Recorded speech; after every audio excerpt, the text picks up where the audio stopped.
The government says it received confirmation from the organizer of Sunday's soccer friendly match that Messi would play in the second half. A Chinese court hands down a suspended death sentence to Australian writer Yang Hengjun for spying. And Donald Trump threatens to impose trade tariffs of at least 60% on Chinese goods if he is re-elected U.S. president.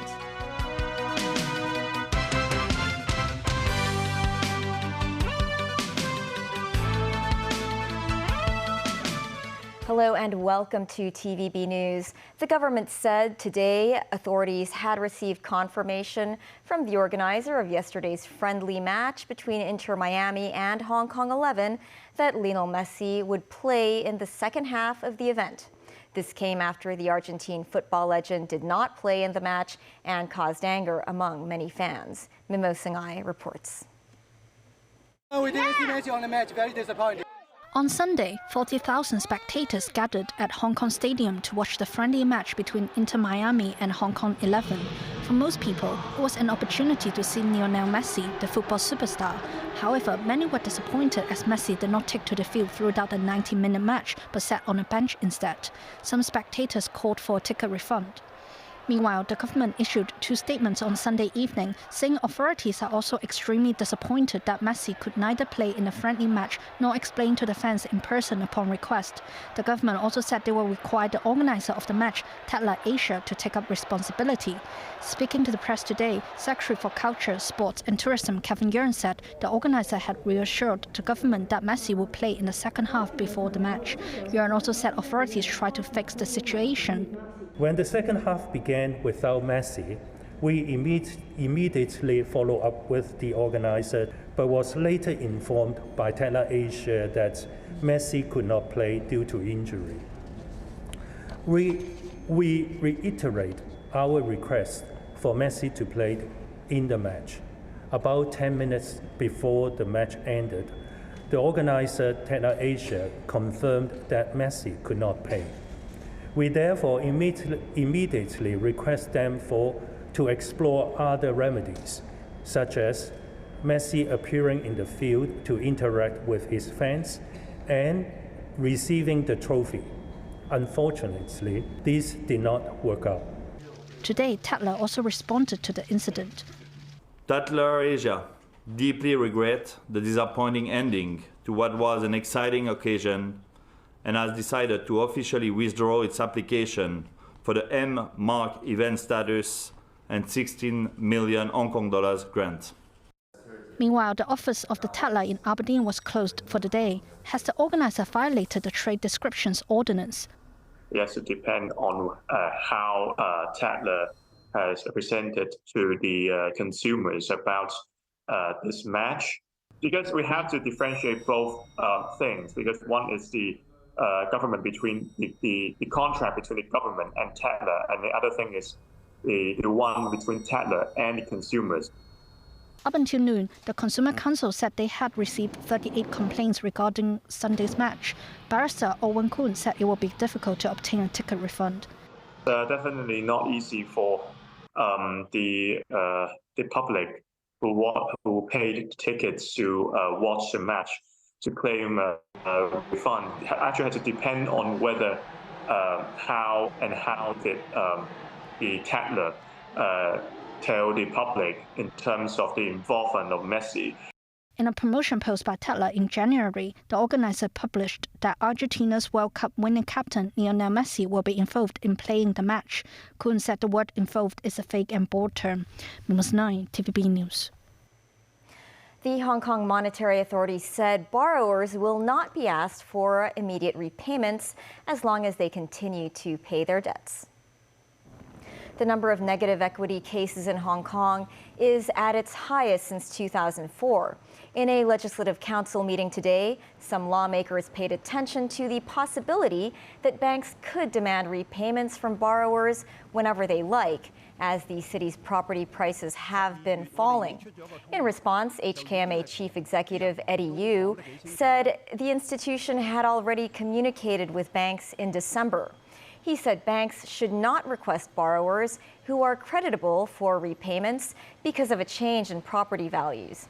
Yu also said HKMA will review the market regularly to see if there is a need to adjust stress test criteria for mortgages. The Australian government says it's appalled by the decision of a court in China to give a suspended death sentence to Australian writer Yang Hengjun. Yang has been detained in China for the last 5 years. He was arrested for spying when he arrived in Guangzhou in 2019 with his wife and teenage stepdaughter.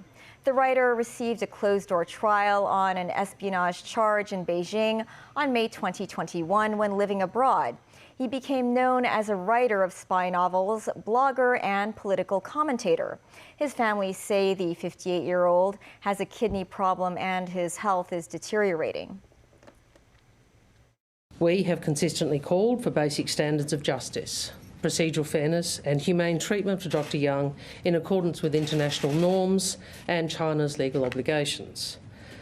Australia will not relent in our advocacy for justice for Dr. Yang's interests and well-being, including appropriate medical treatment, and we will continue to provide consular assistance to him and his family.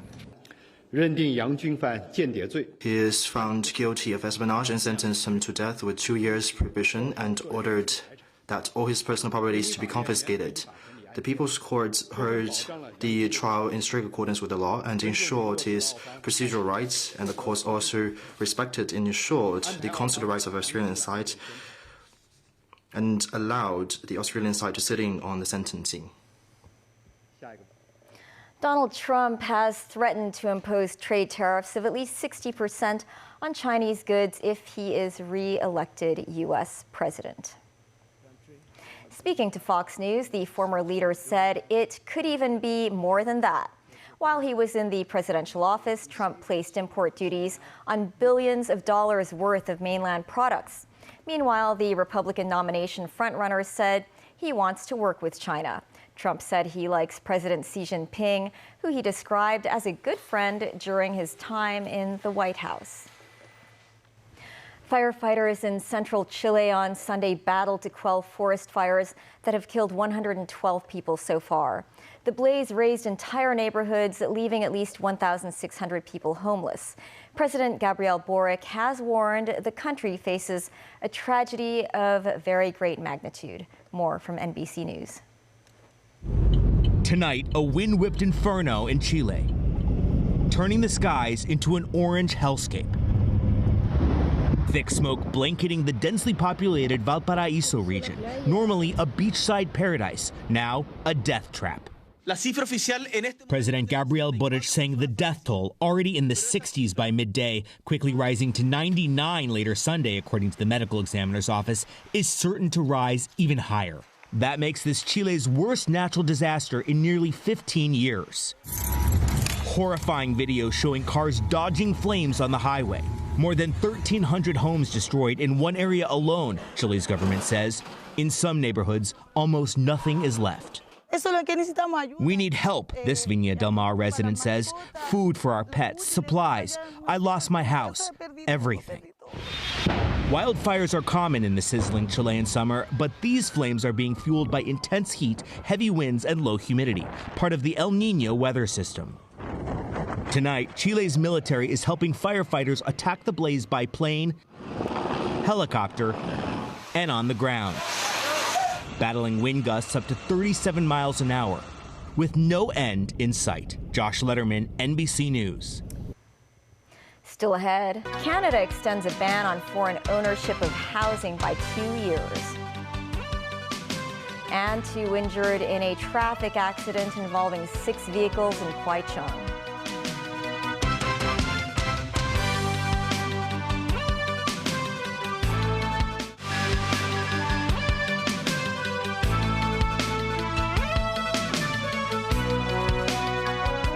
Canada on Sunday announced a 2-year extension to a ban on foreign ownership of Canadian housing. Ottawa said the move aims to address concerns that Canadians are being priced out of the housing markets. Canadians are increasingly unable to afford housing, blamed on a rise in the number of migrants and international students. This has fueled demand for homes as rising costs slow construction.